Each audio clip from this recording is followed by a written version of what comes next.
All right, guys, how you doing? My name is Stephen Connolly.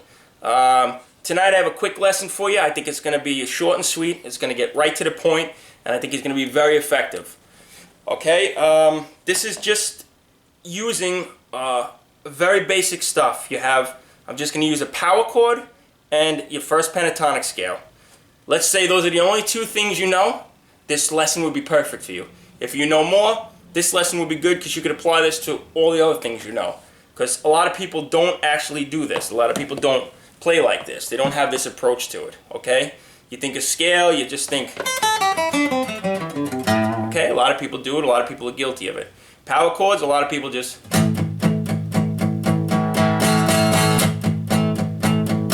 okay? And that's it. If you just know a minimum amount of stuff, I'm going to try to help you so that you could break out of that range, okay? So let's get started right away. All right, now, I have a metronome. I really suggest if you're not playing one of these, you're not practicing one of these, you get one of these. This helps with everything. With your timing, it'll help you memorize your scales. It'll really help you, build dexterity when you're playing. This is a lifesaver. This is a game changer, okay? So I suggest you do everything with a metronome. Okay, a lot of people hate this. I used to give lessons, and when I gave lessons a while ago, I know a certain somebody, I'm not going to mention his name, hates this, dreaded this thing. But I don't think he was using it in the right way. So when you use it to practice scales like this,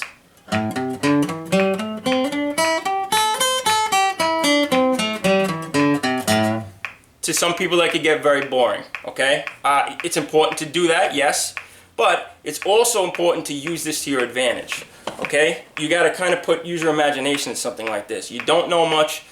When somebody asks you to play something, you play a scale in that kind of form, it's going to be discouraging because they're going to be like bored. So here's how you could really get the most out of what you know and how to really use the stuff you have, the stuff in your arsenal. So I'm going to give you an example, like I said.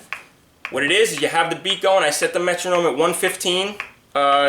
If this is too fast for you, you could adjust it to a speed that's comfortable for you. This just works for me.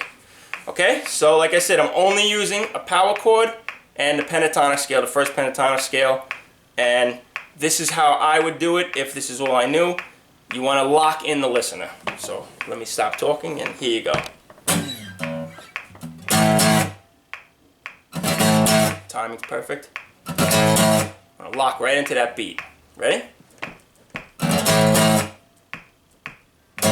See?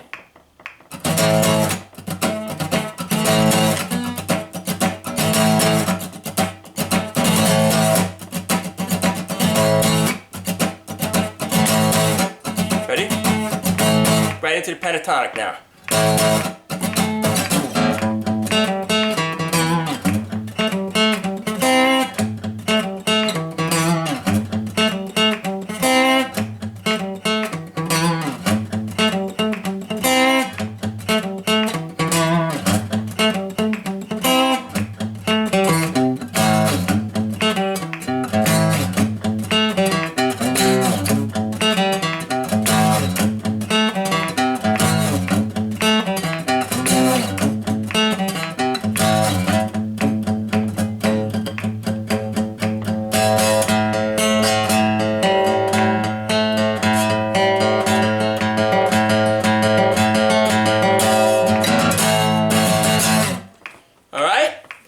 Just a little example of taking what you know and stretching it to the limit. Okay, I just made a little melody out of a pentatonic scale. Okay, when I played that, and you could do this too, I played it in an order that's just not. I didn't play it like that. I broke it up and played it in a different way. I took it and made somewhat of a song out of it, a melody out of it, something that'll grab somebody you're showing something to. Let's say that I didn't take any notes that weren't in this scale or in the power chord. I added another power chord. It's the same shape. But every note I played was in that scale. I didn't add anything or take out anything really. I just I played in the pentatonic scale. And this is stuff you should really start doing to really get the most out of, your scales and your playing. If as many notes. If that was too much for you, you could shorten it up. You could break it up. Let's say you pick 4 notes, the most 4 notes that you're comfortable with. Let's say you do break. You know, start slow, start small. So you got 4 notes right in the middle. Let's say you're the most comfortable with these 4. So what you do, you just start. You try to think of a melody. You try to feel. You want to really lock into that beat. You want to try to feel that beat, and you really want to bring it out into your playing. So just start small. 1 string.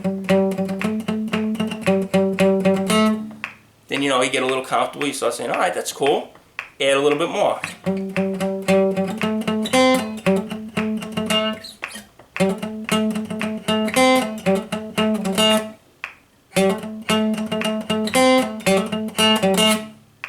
And that's it. And you build on that, okay? Just like that. It's not as hard as you would think. A great guitar player doesn't necessarily know everything, okay? A lot of it, you know, it really comes from inside. You could teach somebody everything. You could teach somebody theory. You could teach somebody how to play, what to do, what note to play here. But the same thing with people in life. You can't teach somebody you could teach somebody a great vocabulary, somebody can have a great vocabulary, but you can't teach them how to have a personality. And it's the same thing with music. You have to bring yourself out into what you're playing. And it's not always what you know or how much you know. It's how you use what you know to your advantage. All right? Thank you very much. I hope this was helpful, and I hope you learned something.